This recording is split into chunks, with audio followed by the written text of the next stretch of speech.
Habang nagpaalam na sa White House, US President Barack Obama, todo naman ang paghahanda para sa panunumpa ni President-elect Donald Trump. At mula sa Washington, D.C., saksi si Vicky Morales. Sa kanyang huling press conference bilang Pangulo ng Amerika, sinabi ni outgoing US President Barack Obama na normal lang na sundin ni President-elect Donald Trump ang kanyang mga paniniwala. Pero ang pinakamahalagang payong pwede raw na maibigay ni Obama sa papalit sa kanya, pumili ng pinakamahuhusay na tagapayo at miyembro ng gabinete. This is something I have told him,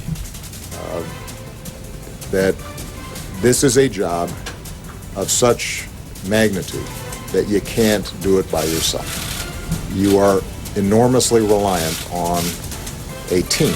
Tiniyak ni Obama na darating siya at kanyang asawang si First Lady Michelle Obama sa inaugurasyon bukas. Si outgoing First Lady Michelle nag-ikot na sa White House sa huling pagkakataon kasama ang mga aso ng pamilya Obama na sina Beau at Sunny. Sa kanyang tweet, sinabi niyang itinuturing niyang pinakamagandang regalo ang pagsisilbi bilang First Lady. Sa bisperas ng kanyang inaugurasyon, nakapagtala si US President-elect Donald Trump ng pinakamababang approval ratings sa kasaysayan ng Amerika. 53 hanggang 54% ng mga sinurvey na Amerikano hindi pabor kay Trump bilang kanilang Pangulo. Ipinagkibit balikat lang ito ni Trump. Ang mga gumawa raw kasi ng mga survey na to ang parehong taong gumawa ng mga survey noon na nagsabing matatalo siya sa eleksyon. Sa ngayon ay handa na po ang mga kakailanganin para sa inaugurasyon ni Trump.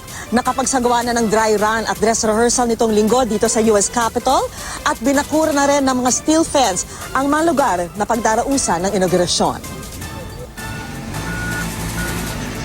Posibleng umabot sa 800,000 hanggang 900,000 ang mga dadalo sa seremonya pati sa inaugural parade.